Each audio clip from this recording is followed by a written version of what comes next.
Survivorflop, a podcast for the best and worst historical fiction has to offer. I'm your host, Grace. And I'm Erin, and each week we'll be reading a different historical fiction play to see if they're a 5 or a flop. Our theme for season 6 is All the World's a Stage, and this week we're reading The Mountaintop by Katori Hall. So, we are recording this back-to-back with The Miracle Worker.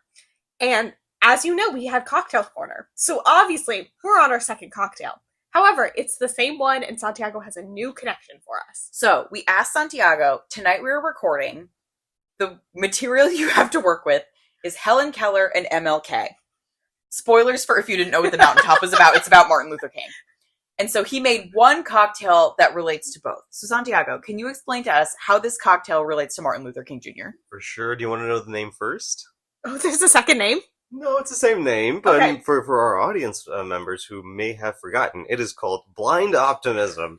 Everyone knows Helen Keller was blind, and Martin Luther King was really optimistic. And so was Helen Keller. And so was Helen Keller. So it's the perfect drink. It includes peach schnapps. Martin Luther King is from Atlanta, right? He was born in Atlanta, He was born Georgia. in Atlanta, we Georgia. fact-checked that before this episode. So I have peach schnapps in here to incorporate that southern kind of twang. Also, due to the fact that Helen Keller's from Tennessee. There's black tea in here also. Rum is reminiscent of warm climate. Peychaud's Bitters is a little bit of a play on to Helen Keller because it is such an old-timey flavor. And I hate to interrupt, but I do have a fact check from the previous episode. I was correct when I said Helen Keller was from Alabama. She is not from She's Tennessee. from Alabama. Okay, I could have sworn at least they lived in Tennessee during the play. That might be correct, but she was They born were talking in about Alabama. some Confederate shit, so I stand by what I said. Okay, maybe she lived there at some point in time, but it's fine. It's the South. So I hope you enjoy my cocktail. It incorporates just, I don't know, southern items, and it's smoky. And I think making a cocktail smoky makes it a lot better.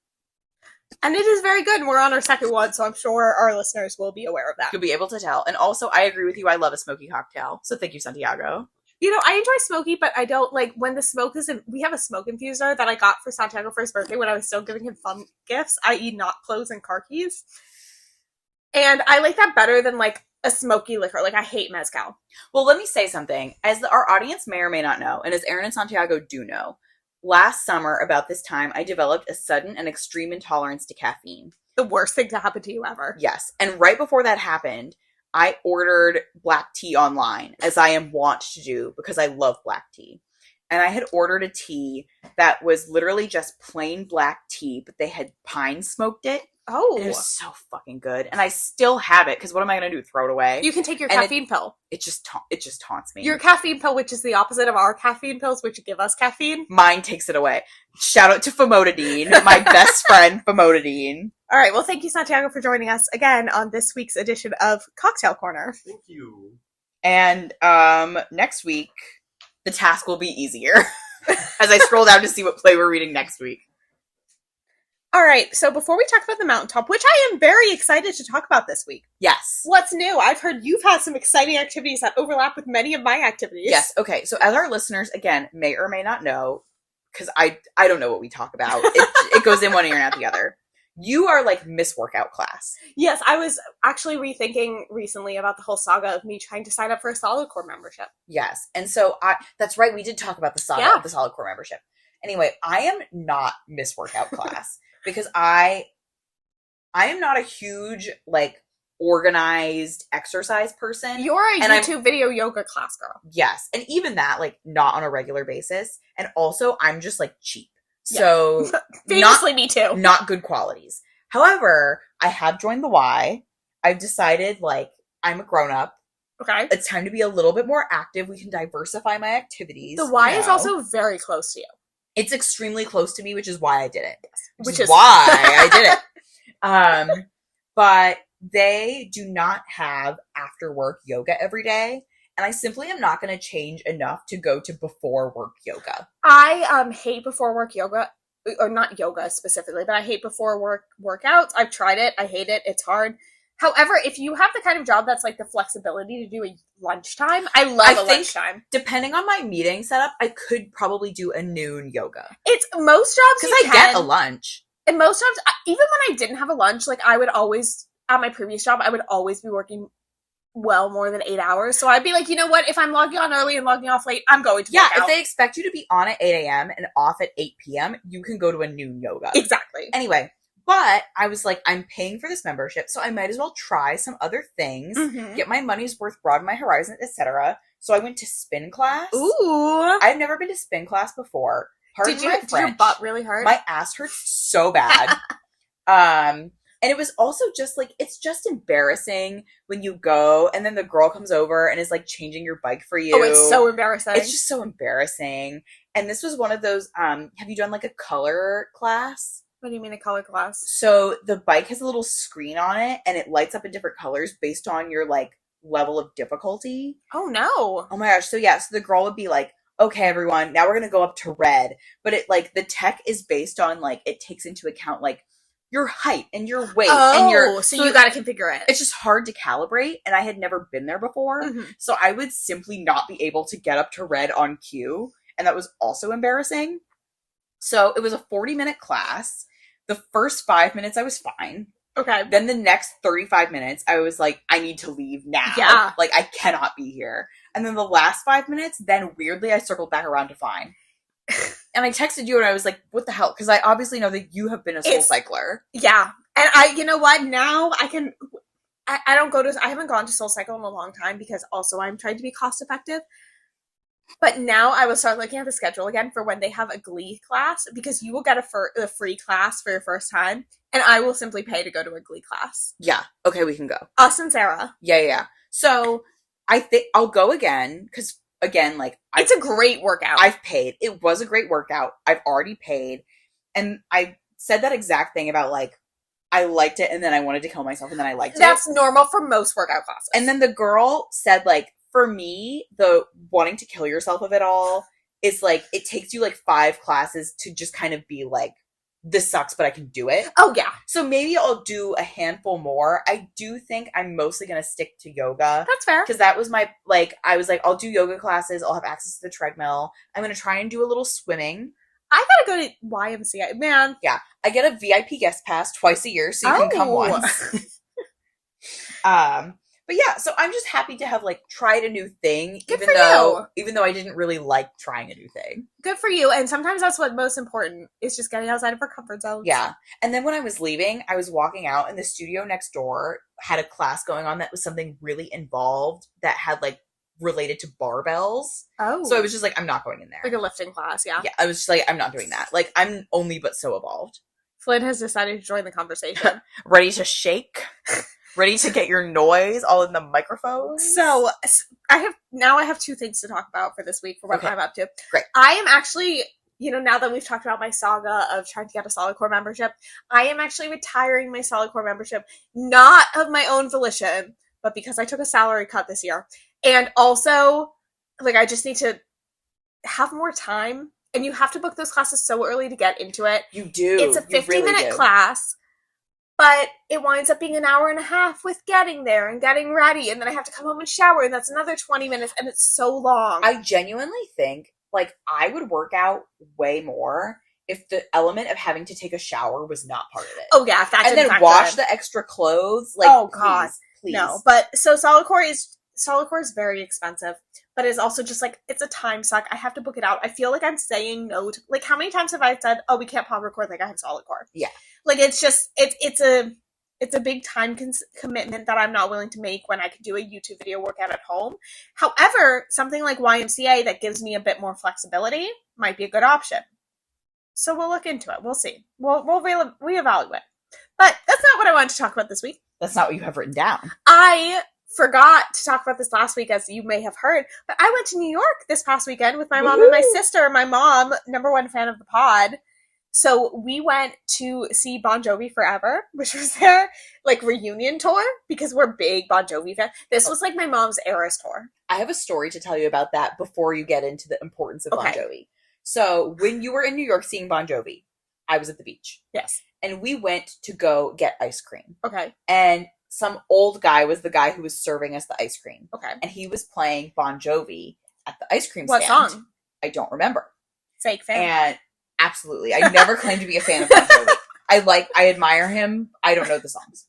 And he said He's playing in New York right now as we speak. And I was there. And I got to say, my friend is there. So, Mr. Ice Cream in Manio, North Carolina knew about you and your mom. Incredible. Well, it was a really great time. We had so much fun.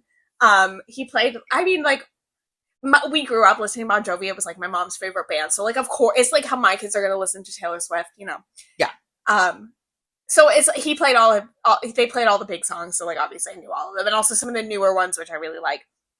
I got this drink that cost me, with tip, over $50. Oh my God. It was a double rum and Pepsi, not even Coke. She filled me up with so much rum, I had to buy a second Pepsi bottle because I simply could not drink that. The Pepsi of it all is really offensive. It was the worst. And you know where else that happened to me? In Colombia, when I got a double rum and Coke and it was Pepsi, and I had to get a separate bottle of Pepsi. You're like, I did not order a rum and Pepsi. But yeah, so we had so much fun there. It was a really, really great show at Madison Square Garden. And then the next day, as a late birthday gift for my sister, we saw Hadestown. I didn't even ask, how was Hadestown? It was so good. I did cry. I only knew the song where they go, "Wait for me." That was the only one I knew. And of course I knew, like, the Greek mythology of it, but I didn't know anything else about the play. I really enjoyed it. I thought it was excellent. And then Wonderful. I had a 5-hour train delay coming home, That's not good.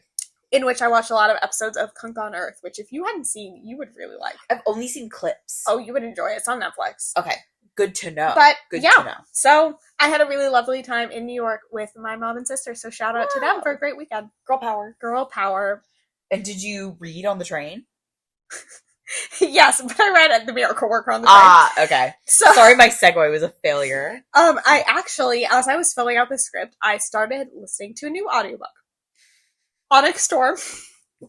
The third fourth wing. I only got about 10 minutes in because then Also, sorry, the third fourth wing is very funny, just phonetically. Continue. Well, it's like the Empyrean. It's something stupid. It's the third fourth wing.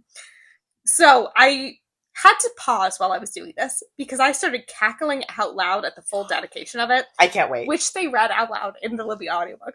To which I went on Reddit and I got a picture of it. The name of the Reddit, like, thread or whatever was, "This dedication hit me in the feels." To the ones who don't run with the popular crowd, the ones who get caught reading under their desks, the ones who feel like they never get invited, included, or represented. Get your leathers. We have dragons to ride. And you know what? If I read that in middle school, that would have been so deep. Okay. I gotta say something. Okay. I feel like it is a common thread on Book Talk that people say, like, oh, I got bullied when I was younger for being a reader. And I'm not. No, you didn't. I was gonna say, I'm not gonna pretend that couldn't happen to some people. I am. However, I will tell you, my mom, because she's a great mom and she loves me, the day the last Percy Jackson book came out, she drove me to Barnes & Noble before school started so I could buy it. So I was the only kid in the whole school that had the last Percy Jackson book, and I have never been more popular than I was on that day. I don't think Everyone was my friend on that day. I used to read under my desk. I would read like a million books in school. I would come to school with my backpack. I had all my textbooks and shit and still bring like 2 novels with me. I never got bullied for. I don't believe You gotta that. bring I'm sorry. a book to school. You have to. Gotta bring a book to school. You have to, especially back in the days of standardized testing when they would finish and they wouldn't let you do anything but read a book. Fine. I'll read a Even book. better, I would rush through my tests. God, that does remind me though, I need a leather jacket when fall comes. I don't have a cute coat to go out in. Get your leathers, like Rebecca Yarros is correct. Let me get my leathers. This is crazy because the Duolingo, like, you know how they do, well, I don't know if you're on Duolingo. I don't know how they do on They Duolingo. they do stories sometimes. And I had something, and it was like this kid thinking the dad was like a lion tamer because he found out, and I have the screenshot pulled up, he had leather pants and whips in his closet. And I said, I don't think this is appropriate for Duolingo. That is not appropriate. Anyways, that's kind of the vibe of Onyx Storm, and I'm like 10 minutes in. So, Okay. You know that one meme that's like, from the Joker movie that's like, she was fearless and crazier than him. Suicide Squad. From Suicide Squad. That's what I imagine that the rest of the Fourth Wings are like, having only read the first one. That is, and this, I know we don't have time to, actually, we make the time here. We have all the time in the world, but I'll keep us moving. These fucking cringy dedications. I can't keep doing this. And on this YA new adult read through, at least I'm not reading the ones where it's like on TikTok, like, oh my god, if I read this dedication, I'd never stop reading it. It's like, good girl. Over. No, I feel like the cringy dedication trend really did start recently. So I think with like the old fashioned, like, dystopian books, I think you're in the clear. I could see, like, not necessarily the Hunger Games, but, like, Legacy, something like that, being, like, to the ones who resisted. I'm like, fine. What? That would have really struck a chord with me in middle school. Well, and also, if it's, like, 4 books, like, when you write a lot of books, you can clearly tell when, like, they're running out of people to dedicate the book to. When they're like, my 4th grade English teacher, you're like, okay, you've done all your family It's like, by members. the time you get to your last book, right? But not the 3rd book in a 5-book series. No. Anyways, I would dedicate my books to Flynn. Anyways, what are you reading? Hopefully it's better. I just finished reading The Appeal, which I bring up because it's another one of those mystery books by Janice Hallett. Yeah, which you just gave me one of. So I just gave you one. I don't know if I mentioned if I read it on the pod or not, because, like, if it's just not timely, sometimes it doesn't get brought up. But that one is called The Examiner. And to be frank, I gave it to you because I wanted to be able to fit The Appeal on my shelf without having to move other stuff around. And also just, like, I am a big rereader, so I hang on to stuff, but a mystery, I think, has a little bit less reread value. I don't think, controversial maybe, I don't think mystery has any reread value. Yeah, like, maybe if it's, like, a really literary one, like an Agatha Christie, and you're like, I don't know. What was the Agatha Christie reread? Would you reread that? Well, maybe one of the good ones. I don't even know the name of that one. Death Comes as the End. Thank you. I wouldn't reread that one. But, like, I'm happy to pass it on. Yeah. And also, it was from the McKay, so it's not like I spent a lot of money on it. And I appreciate it. I don't think mystery has reread, even if it's classic. So, again, like, I'm having a shelf space problem. As I said last week, I gotta work on clearing it out. As you can see, looking at my shelves, I too have a space problem. We have space problems. Well, and also you have the shelf over here that's mostly empty that clearly you can't put books on because Santiago said no. And then we have the board game shelves. And then you have the board games. I need what Kat and Kaz have. Kat famously of being on multiple episodes at this point. 2 episodes. Babel and Guernsey. Babel. I couldn't remember. I only remembered Guernsey. Her and Kaz have, like, a full bookshelf of games. They are board gamers. Well, let me tell you. God, this is why we shouldn't drink and do the pod. Because now I'm just like, we're just talking about shit. Like, we have to talk about the Mountaintop. But I'll say this and then I'll read the synopsis. I'm gonna have to go to the bathroom again. It's not good. I ran into them on the day last year, the National Book Festival that we were just talking about before we started recording, was on the same day as the MLK Library Puzzle Swap. Oh, big day for Kat. And they're right around the corner from each other. So we saw them after they had left the Puzzle Swap to come to the book festival. Their arms were laden. Cass, I think, had, like, probably 5 puzzles on him. And he was like, I'm going to leave and go back. I was like, how many puzzles do you do? This is crazy. They are so incredible. Anyways. That's how they are. Okay. Why don't we go back to talking about the Mountaintop? And by go back, I mean start. What we're not paid to do. And I will read the synopsis. Okay. The night before his assassination, Martin Luther King retires to room 306 in the now famous Lorraine Motel after giving an acclaimed speech to a massive church congregation. When a mysterious young maid visits him to deliver a cup of coffee, King is forced to confront his past and the future of his people.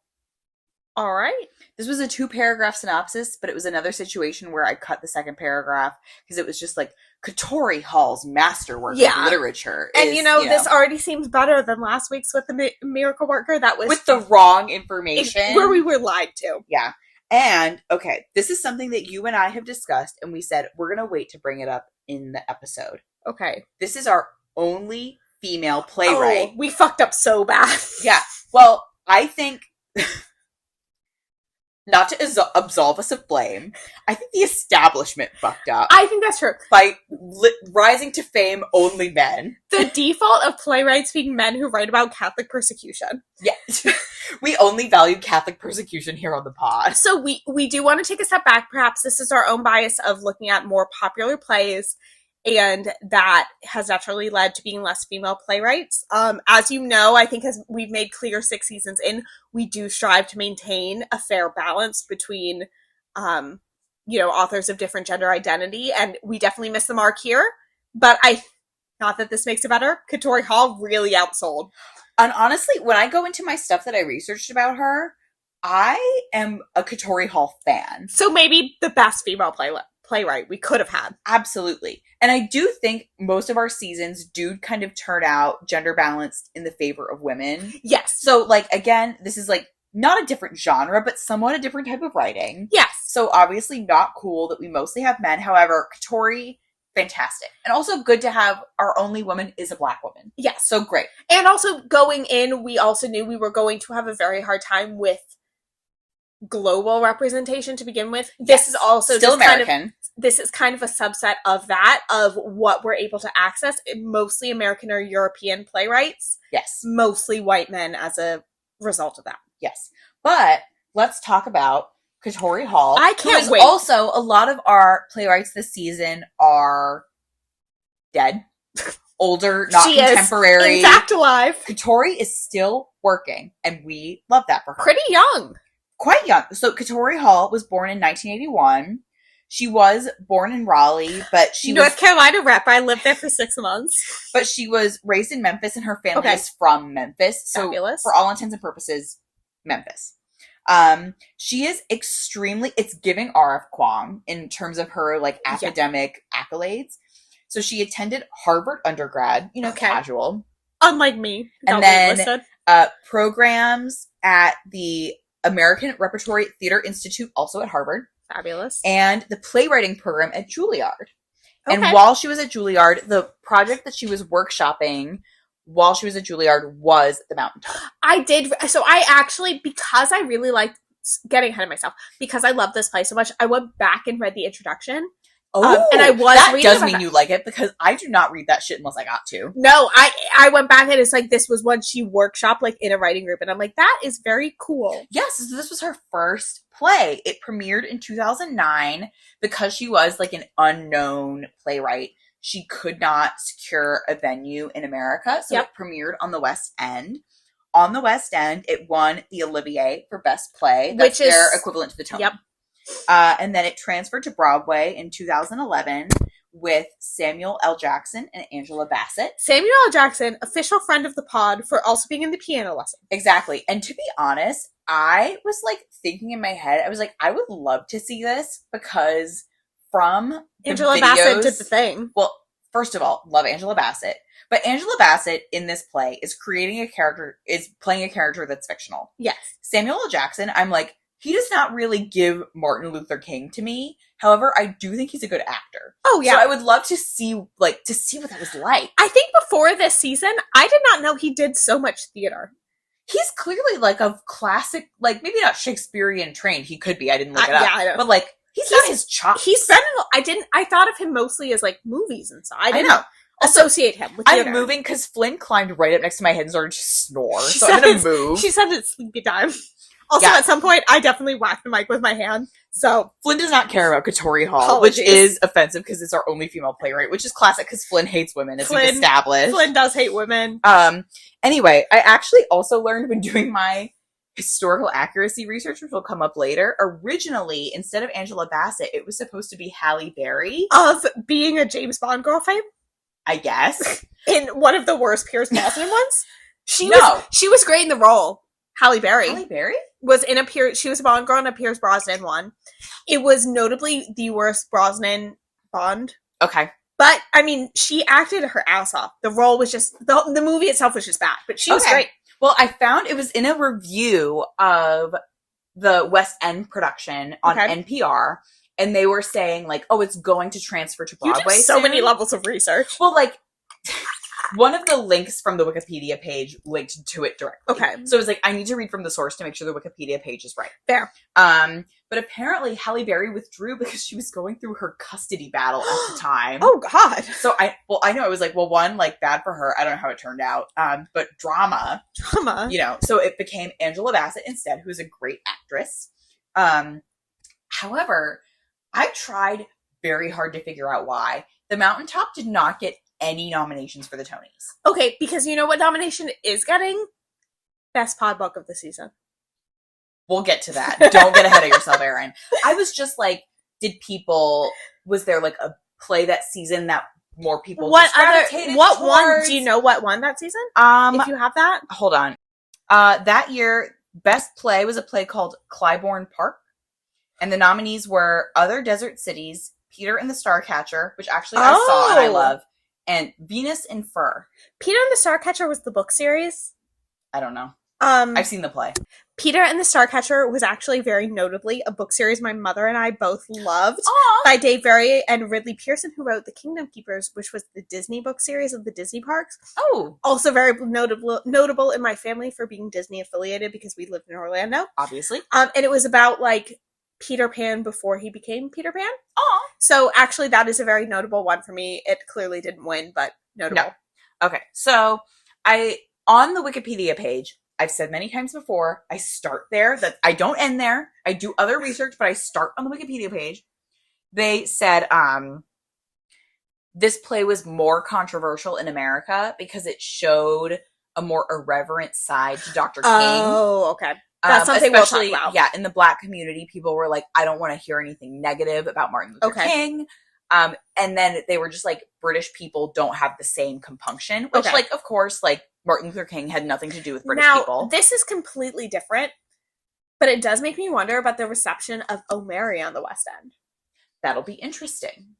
That's interesting. Yeah. Well, it's like how I saw Hamilton on the West End, and they changed a couple of lines because they were like, British people won't understand this. It's interesting. Yeah. It holds no weight. It holds no water for this conversation. I tried to find articles that were like, snubbed at the Tonys, the Mountaintop, but I just couldn't come up with anything. Those are the articles we're writing. That's going to be our Instagram caption.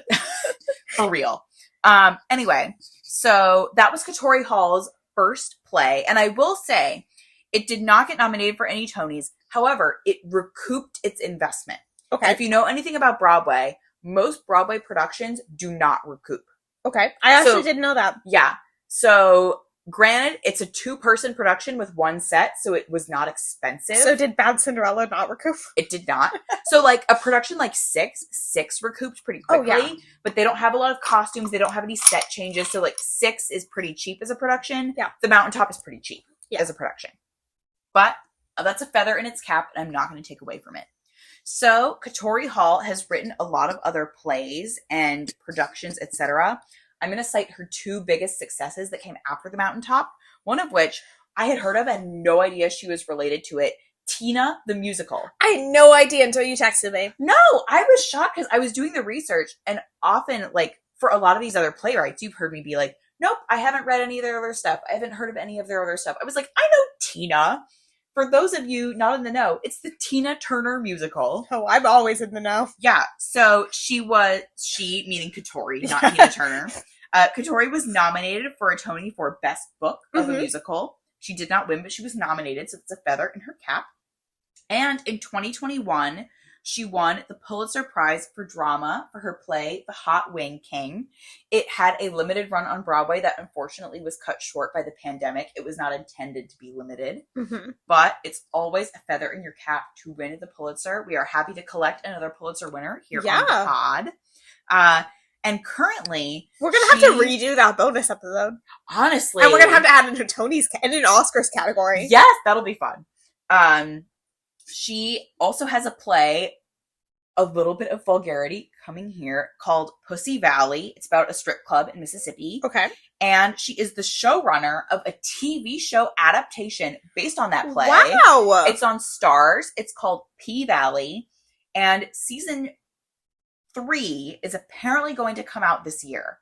There's no date yet, but it's been filmed. Should we blow off Bad Movie Night and watch that? Honestly, I think that they had some interruption of production due to the pandemic because they haven't put out a season in a while. So I was doing my research and I was prepared to hear like, oh, it was like quietly canceled, but I think they just had a long interruption. Okay.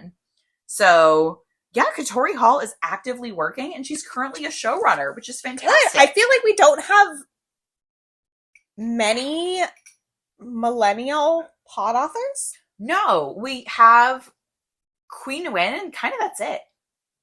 For this season, definitely. Oh, we have Lex Croucher. And probably RF Kwong is... Oh, definitely. But I think overall for our seasons, Katori Hall is much on the younger end, and I love to see that. I don't know if she counts as... When is the beginning of millennial? She's got to be millennial. Because she's 81. I think it's... Hang on. I'm 97, and I am like the latest you could possibly be. I'm technically more of like a cusper. Millennials started in 1981 and ended in 1996. Okay, so the oldest millennial is Katori Hall, and the youngest millennial is like basically Hannah. Yeah, okay. Fine. Hannah, not you. Yeah, and then Gen Z was defined 1997 to 2012. Okay. I have considered myself a cusper for a long time. I more self-identify as a millennial, but I understand the culture of both. I think millennials are too cringy. I'm cringe. You are firmly Gen Z. Like, I have friends that are millennials, and I have friends that are cuspers, and I have friends that are Gen Z. Me and Santiago are the disconnect. We are firmly Gen Z. Yes, you are firmly we Gen our Z. own language. Yeah, we're firmly Gen Z. Anyways, have you read anything else by Katori Hall? Have you seen anything else? I have not. I haven't, but I was surprised to have heard of more of her stuff. Like, I didn't know she did Tina. I didn't know. I had heard of the Hot Wing King, I think, but I didn't know it was her. Like, so I was doing the research, and obviously I agree with you. I really like this play, but I was like, wow, I'm so happy to learn about this brand new girl boss. Oh, yeah. Not to use a millennial phrase that I didn't know about before. Now that we've categorized ourselves, I don't know, because you're so hip with the Gen Z lingo, though. See, it's because I'm a cusper. It's because you're famous on gymnastics Twitter. It's because I stay online. Wait, I'm so excited now to be in a new job that soon I'm going to have someone starting who's my age, and then I can introduce the information that I'm in a fantasy gymnastics league, because that did numbers at my old job. It's cool. That's why. Much like you, I was not familiar with Katori Hall at all. I had heard of Tina the Musical, of course. I think I had heard of the Mountaintop. Didn't really know much about it. But, yeah. All right. Let's give our disclaimer. Okay. Our judgments come based on the play and characters within it rather than any real historical figures they may have been based on, which is very much the case. Spoilers ahead. Do you remember we had like one episode where I gave the disclaimer and it was so weird? We trade off everything else, but you give the disclaimer. That is so true. We should make our guests give the disclaimer when they're on. Oh my gosh. It's like how when we get our guests on and we tell them to do the outro and then they never know what it is. Even our loyal listener I don't even think my mom knew what it was. Anyways. I love this play. This was I know we saw, three books left? 3 plays left? Yeah. Number 1. It was a very good play. So good. Like, no wonder they let Katori into Juilliard and Harvard and stuff. Like, very good play. And I had no idea what to expect. No, like I said, I had vaguely heard of it, knowing that it was a play about MLK Jr. Yeah. That was it. Like, all of the historical plays, a lot of them I had heard, like, some of them I had read before, so excluding those. But, like, Shakespeare. Obviously, I've heard of Shakespeare. Duh. I had some expectations for a lot of the plays we read before. Like, August Wilson. Shakespeare. I've read other Shakespeare plays. Yeah. You didn't know how bad Antony and Cleopatra was going to be. Oh my god. And I was not happy about it. Arthur Miller, I had read The Crucible. Yeah. August Wilson, I had read Fences. But this, I was just like, truly, even for Viet Gone, because that... Not Viet Gone. Well, even for... I had not heard of the playwright, but I knew, like, this is like a personal topic. Yes. So I'm interested in this. Yes. It's a play from an author you had not heard of a subject matter you didn't know what the play was about going in. Well, also, though, I knew it was about Martin Luther King. Yeah. And that I'm like, okay, Martin Luther King is very famous. Yes. Anyone could write a play about Martin Luther King. It could be good, it could be bad. Okay, sidebar. You probably have not seen this, but every year in my school, in elementary school, we would watch My Friend Martin, which was the animated... We did not watch My Friend Martin. Which was the animated movie about the guy who went to the Martin Luther King Museum and touched his baseball glove and got sent back in time and then brought Martin to the future and had to deal with the repercussions of him not being there for the civil rights movement. Oh. Yeah. So. Well, that's crazy. So I was like, it could be good, it could be bad. Yeah. You know, Martin Luther King is a titan of a historical figure. Absolutely. Like, he is not niche. So I was like, when I started reading it, I was like, truly, this could be anything. It could be good. It could be horrible. And it was fantastic. And it was really good. So basically the premise of this play is it is the night before Martin Luther King is assassinated. He is in a hotel room trying to draft his next speech. Yes. His next, big concepts he's going to give. And then this motel maid comes to deliver coffee, and she's actually an angel here to guide him through his last night on Earth. Yes. We gave our spoiler disclaimer, so you can't be mad. Exactly. And it's just, the whole play is them talking.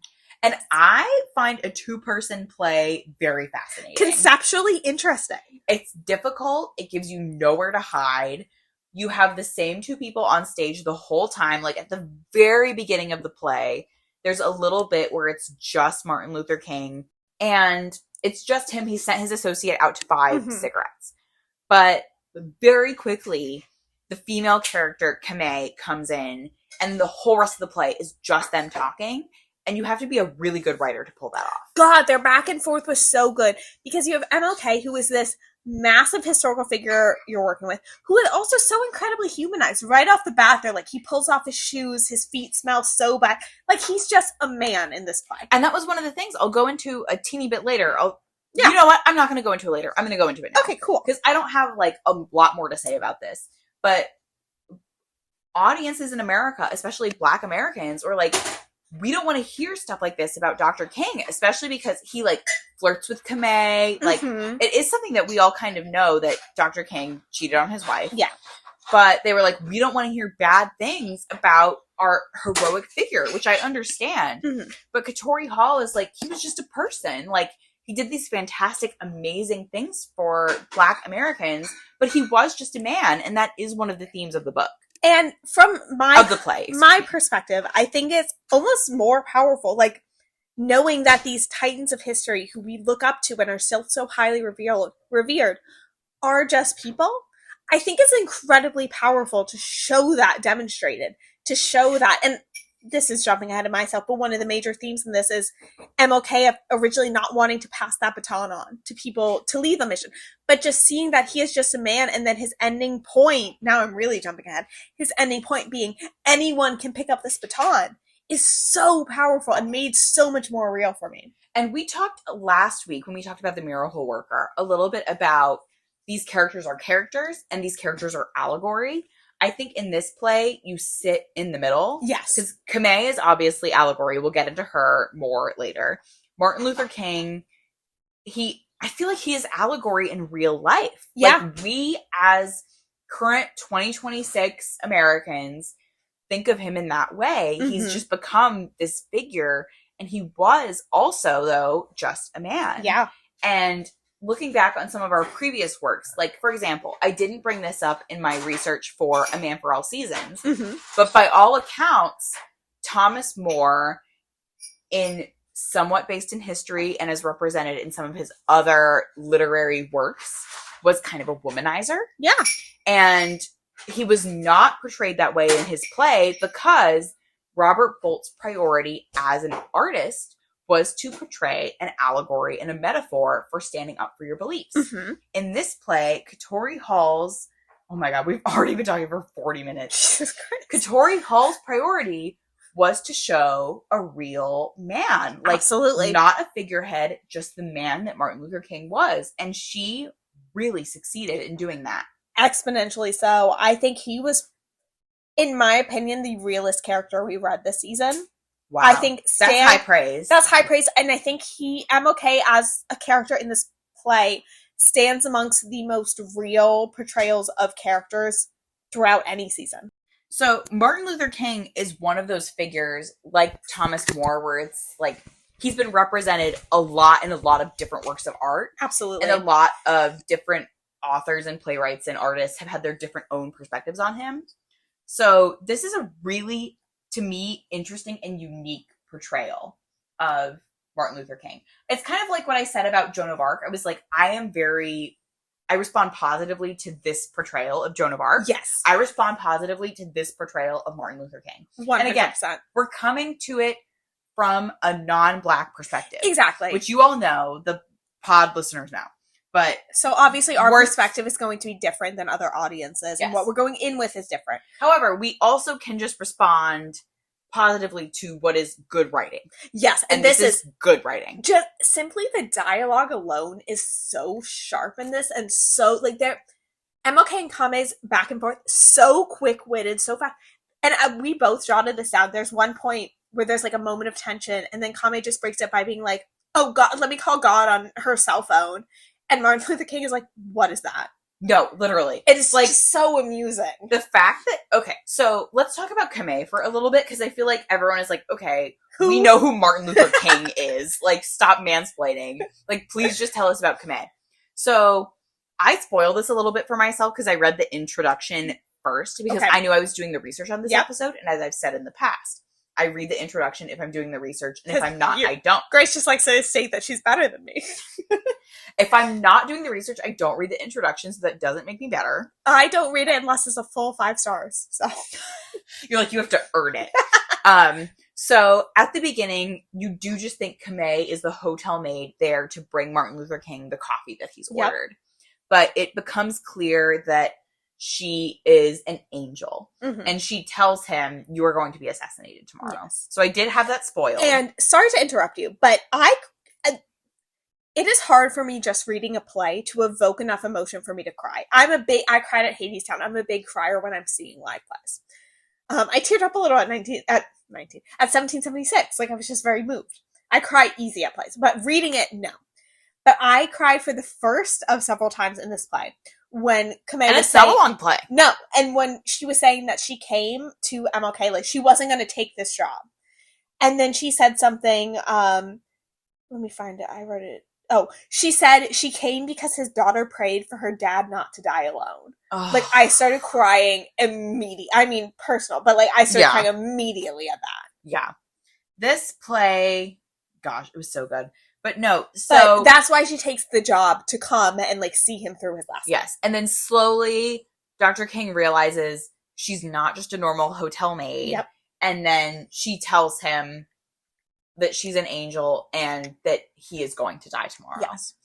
And at every level of realization, their conversation is very good. Yes. Like, at first, it's just because, like, even when he and we as the audience think that she's just a hotel maid, they're talking about his work in the civil rights movement, because, you know, he knows a black hotel maid will know who Martin Luther King Jr. is. And so they talk about, she says, like, oh, here's what I would do if I were you. Like, she would say, you know, fuck the white people and all that stuff that's very in opposition to what Martin Luther King does. His like, passive, that's not the right word. What's it, like, peaceful, nonviolent protest. Nonviolent, yes. Yeah. In opposition with his nonviolent protest mentality. Yes. Those are one of the things, when I read the introduction, which sometimes maybe is a good idea to do, they were like, Kamei, and I'm not necessarily smart or educated or trained enough to have, like, put my finger on these things, but I can sense them. So when they're pointed out, I'm like, oh yeah, she is built in opposition to him to point out, like, or buttress against or provide a different argument to the things that we know that Martin Luther King stood for. Mm-hmm. Not necessarily to say she's right and he's wrong, but just to consider. And even at the time, there were other perspectives. Well, now, I feel like nowadays, when you talk about Martin Luther King, often he gets placed against, for example, like Malcolm X. The Black Panthers, who has Black Panther movement, Malcolm X. Yes, who has a different, like, she is not in favor of nonviolent resistance. Yep. I've written this down. He is a representation of a man leading the way. Yes. She is a woman, and she specifically shouts out, like, you don't always treat women the same as you treat men. Mm-hmm. And the movement, broader left movement, don't treat women the same as they treat men. So she provides that opposition to Martin Luther King without necessarily saying, like, he was doing it wrong, or he was incorrect, or he was bad, because the play does not say that. And while we're on the subject of themes, I'm going to extend on this and take it in a different direction. The theme of fear, I think, is really powerful. And just, like, even a man as powerful as MLK Jr. being afraid to do certain things, and being afraid specifically for him to have to pass that baton on to someone else, or have to leave his legacy for someone else to carry the journey. Yes. And sorry, I interrupted. No, go ahead. Okay. He talks a lot about his legacy, the Martin Luther King that's in this play. And in a way that I do think is good, and that I thought was a little bit weak. Okay. This is, like, my only, really, like, the only significant weakness that I found in the play.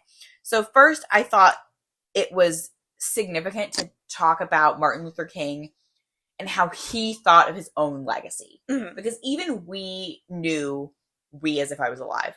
The American people knew during Martin Luther King's lifetime that he was a really significant figure. Mm-hmm. You knew. Everyone knew. And he expresses in this play some ambivalence about that, which I think is good and interesting. Like, and I feel like that's probably how, I mean, I can't speak because I'm not a historical figure like that, but I feel like any historical I feel like any historical figure of his legacy, whether you're talking him, whether you're talking about someone like George Washington, whether you're talking someone controversial like Henry VIII, like I feel like every big historical figure has that of like, oh, I don't have that legacy. All right, hey everyone. So we took a break to get a new drink and go to the bathroom. We had a little bit of a mic malfunction, by which I mean I didn't hit play correctly. It's our first lost portion of an episode in 6 seasons, which is pretty good. We only talked for like 5 minutes without having it gone, but I'm just going to resume the point that I was currently making. We're just going to summarize a little bit. No, overall, what's happening is that we are very highly in love with this play. Grace is going into the one point of contention she has with it. So overall, the point that I began with yes, was that this is a really interesting and unique portrait of Dr. King that I really like. When you're a historical figure at his level of fame, and he's been covered extensively by other forms of art, this is a portrayal that I'm drawn to. Yes. One of the things that I think about this play that was a little bit of a weak point to me is there was a teeny bit of wishy-washiness, I think because of Katori Hall the phrase that comes to my mind is cover her ass, but that's more negative than I mean. Yes. She was kind of cover her bases. I understand what you mean. Kamei tells Dr. King that he's going to be assassinated the next day. And part of him focuses on, I need more time. I'm the head of this movement. My work is so important. And obviously, you do think about that. And you can imagine Martin Luther King saying that had the real life Martin Luther King known he was going to be assassinated when he was. Which, frankly, I would not want to know. No. Even though agreed. I feel like historical figures, anywhere from him to like Abraham Lincoln, who were assassinated, I feel like that has to be a possibility in their head, you know? You got to think about it. Yeah. However, I would not want to know either. Like, I agree with you. Yeah. I would not want to know. And we know that he did not know. Yes. There's a difference between, like, I could be assassinated at any time, and, like, I am going to be assassinated tomorrow. Exactly. And an emissary of God told me that for a fact. You know? Exactly. But so part of him was like, no, the movement, like, I'm the head of the movement. I need more time to do my important work, like, all of that, you know? And then there's the part of him that's like, I've neglected my family. I've thought about giving this up. It's so hard that I, like, don't know if I can keep going. And again, like, I could picture him thinking that because obviously his work was hard. The real Martin Luther King, he did hard work. He made a lot of sacrifices. But just because it's a one-act play, there's no stops, there's no breaks. The way he says both of these things in the play. It's a little incongruous. They're kind of close together. And I don't even think necessarily it's wrong that you would have these beliefs back to back. Mm-hmm. That you could kind of hold both of them even though it conflicts. Like, everyone holds conflicting beliefs about things, even that aren't important. Oh, yeah. You know? But just, like, thematically, it felt a little bit like Katori Hall was kind of covering her bases because she doesn't know what the real Martin Luther King. That's fair. I'm going to take this in a little bit of a different way because of just that the mindset I was in while I was reading this, and I will contextualize this. This is a very clear case for me of how, like, what you're thinking about in life is going to reflect on what you're reading. Much like the Underground Railroad, which I was just in a negative mind space, and it was a very hard read for me. Mm-hmm. But in very different circumstances, I was reading this really focused on the idea of, like, passing the baton to those who wanted to finish the job, which was also clear at this point. Yes. And while I was reading this, what was playing in the background in the American political landscape was everyone speculating that Mitch McConnell was dead and they were lying about his death to not pull a special election, and Lindsey Graham died.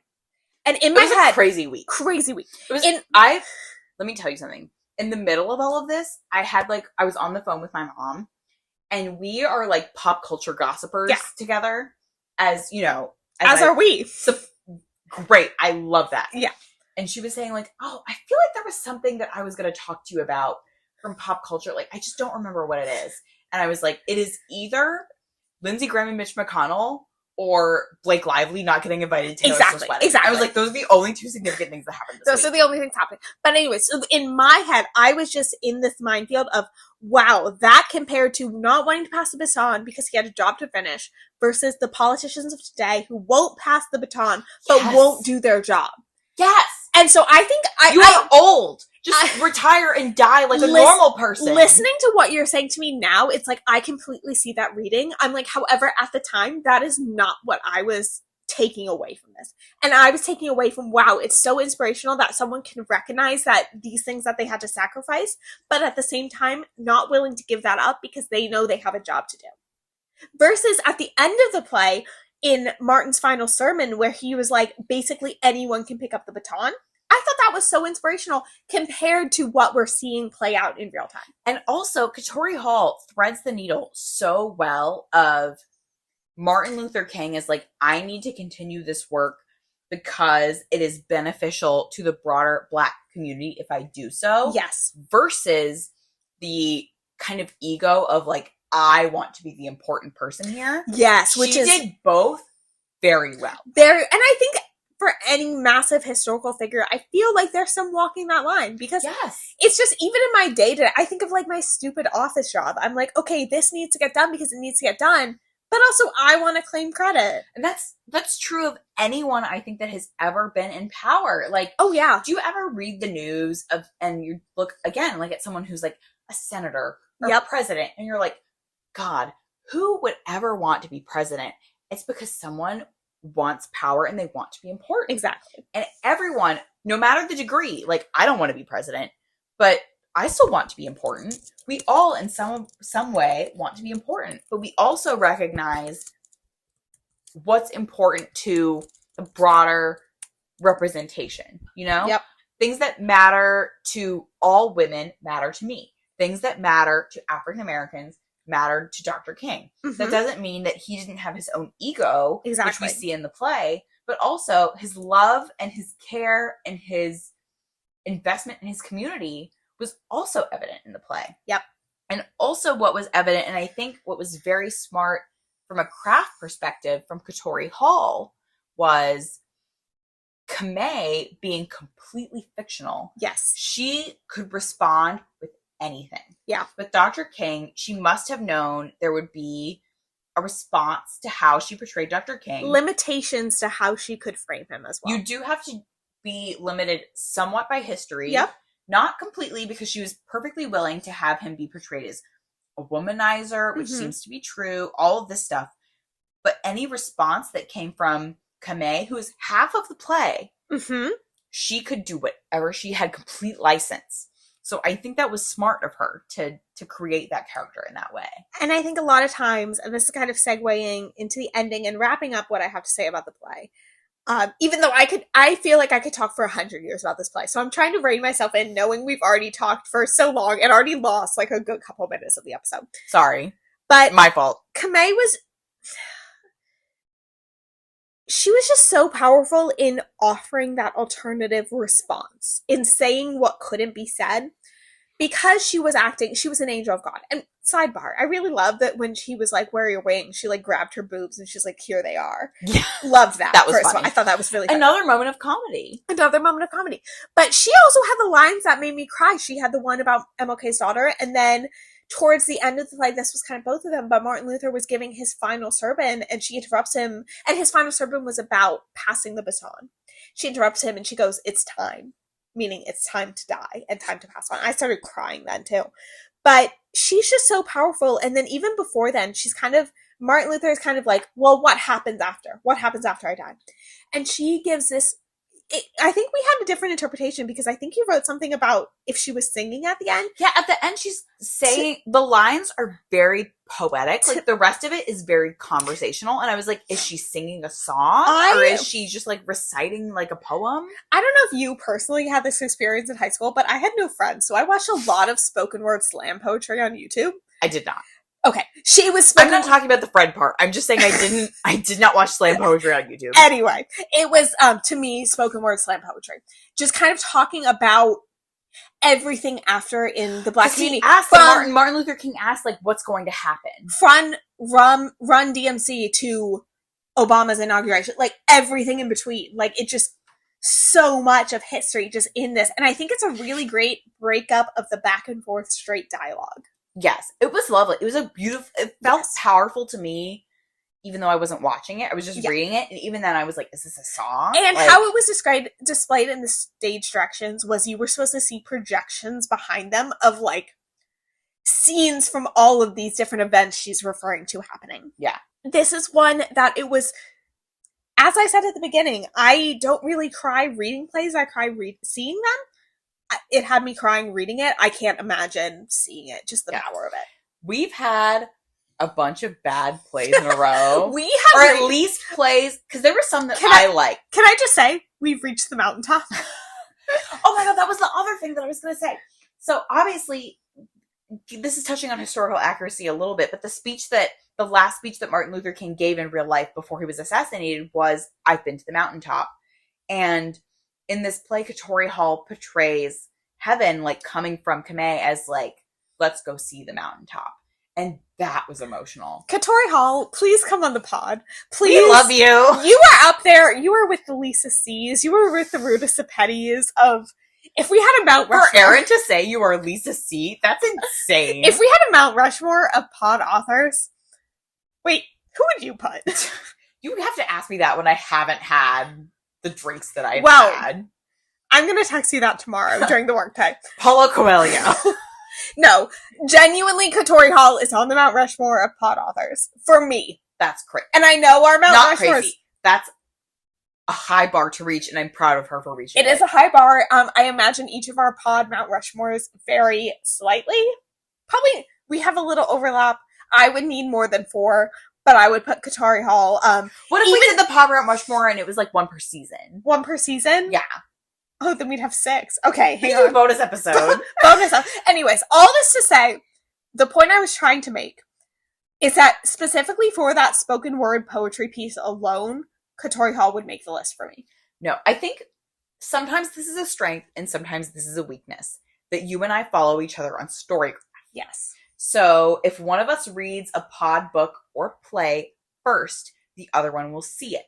Yep. So I read The Mountaintop first, and we have come off a string of plays that either we or specifically you did Mostly not me. like. Because, like, I liked Murder in the Cathedral and you didn't. Well, I liked most of it, and then it ruined. But I read The Mountaintop first. And so you texted me and you were like, thank God you liked it. And even then I was like, I don't know if you'll like it or not, but I liked it. I think you saying that level set my expectations up. Yeah.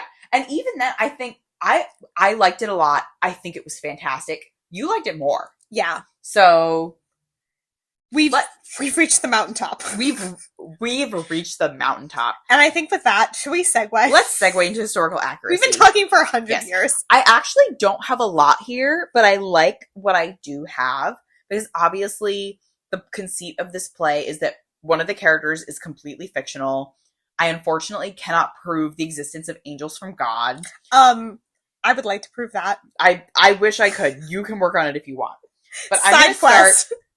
I have one thing that's historical accuracy related to MLK, and then I have one thing actually that is really interesting to me. Yes. That is related to Katori Hall and her family. So I'll say the first thing, which is they reference in the play, in his motel room at the Lorraine Motel, MLK was writing a sermon in the play called Why America May Go to Hell. Mm-hmm. And this is discussed between him and Kame. So this was a phrase that he had used in a speech that he gave a few weeks before his assassination. Okay. And I went back and I read the introduction. I read it before I read the play, and I read it after to, refresh my memory. Yeah, of course.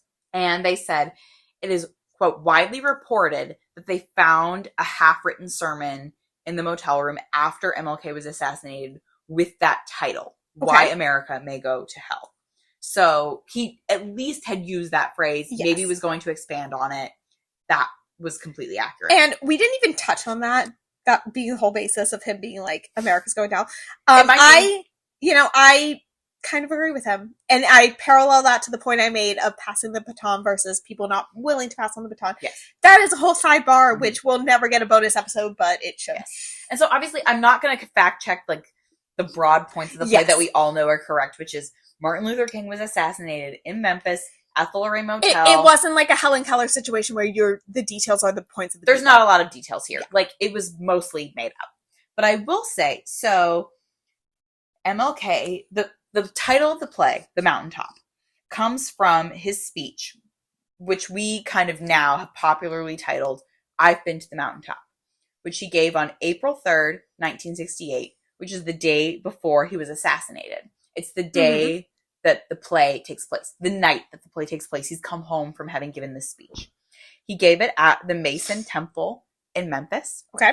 And Katori Hall's mother, yes, who lived in Memphis at the time, wanted to go and see it in person. However, she was only 15, and so her mother, Katori Hall's grandmother, forbid her from going because she said they're going to bomb the church. You know, fair enough fear. Yeah, completely. Because then the next day, Martin Luther King was assassinated. And so she said, this was one of my mother's biggest regrets, that she didn't go see MLK speak, because no one knew. It was the last chance that you would have to do so. And Katori Hall's mother was named Carrie Mae, which is why the angel in the play is named Kamei. Which is so beautiful. I know. I didn't write this down, but in the article that I read, she said, my mom came to see a performance of the play, and I didn't tell her what I named the angel, so she was freaking out. I would gag. Oh my God. I can't wait to do that for my mom one day, except I only write fantasy books. But she was like, I wanted to put my mother That's beautiful. back in that place of time, which I think is lovely. That is really beautiful. But I completely, obviously she was wrong and it didn't turn out that way, but I do not fault Katori Hall's grandmother for saying, no, you are not going. As a mother to a 15-year-old. When your daughter's 15, you can still tell them what to do within reason. And I think I understand the reason of this, because she was not completely right, but she was somewhat proved right the next day. She must have felt so validated. Yes. So, anyways. Yes, so I don't have a lot to say here, but I do think those two pieces of information did give me a new lens through which to view the play. And I do think it's lovely that although Katori Hall obviously was born too late to live through this period, that she thought about it through the eyes of her mother, which I think is lovely. Absolutely. I think now we should go to the star calculator. Can I go first? You may go first. The only one I want to justify is historical accuracy, which I am giving a 5. To me, as a reader, it was very impactful that MLK was portrayed as just a man. And just a very, he had his feet smelled, he was a womanizer, just these day-to-day struggles, but also not negating who he was as a historical figure in the American zeitgeist. And I also think just the details added in about her mother, that's just so moving to me. So that's a 5. Other than that, I'm not justifying anything, and it's a 5 across the board. And this is a straight 5, and I think I might have given The Crucible also a straight 5 this season. Well, I can fact check that. No, I didn't I gave The Crucible a 2 in historical accuracy. Because he made up a bunch of shit about how old Abigail was. So The Mountaintop gets a straight 5. I don't feel like I have to justify anything. And if I ever get the opportunity to see this on stage, I will be going. Okay. For me, historical accuracy, unfortunately, I am going to go 3. Fair. I do think a lot of the truths of the last days of Martin Luther King were taken into account here. And also some of the unsavory parts of his character we don't always want to think about. Mm-hmm. I love how there's more examples in the play, but the two of us are just 1, his feet smell, 2, he cheated on his wife. No, those are not on par. My feet smell, so I understand. It's we're not talking from a high point of morality here. There's more. But when it's a 2-person play and one of the people is an angel from God, I just feel like I can't go higher than 3. Grace has no room for whimsy in her heart. Is what we've learned. I'm so sorry. I don't think God has a cell phone as far as I am aware. If I die and find out differently, I will revise this episode. Are you telling me, assuming on the basis, because most of our plays this season have been about the church, assuming we can take for, within this season, God is real, would God not have a cell phone? Anyways. I love how your question was let's just assume God's real. As if people haven't debated that for millennia. No, we are not going to solve that mystery on this podcast. But we have to make some baseline assumptions. Being that God is real. Okay. would God have an Android or an iPhone? Or something that we don't even know about? iPhone. Okay, go tell Santiago that God has an iPhone. I would. Famous Android user.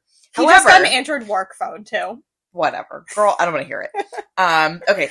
3, historical accuracy. I'll die on that hill if I have to. Originality. However, originality, characters, prose, vibes. I'm going to agree with you with the 5s. Okay. I'm going to agree with you with This is the like 5s. the most classic Grace rating. What do you mean classic Grace? Everything is good except for historical accuracy. That's not classic. I am equally critical of all of the other avenues. Flint, stop being in my business. She has strong opinions. She just came and put her head over top of my phone so I couldn't see the numbers, and then she shook to make noise on the recording. Your number is a 4.6. That's a 4.6. I gave this a 4.5. Which Erin, that was the number that Erin texted me and was like, thank God you liked the play. This is a pod 5. And I gave this a 5.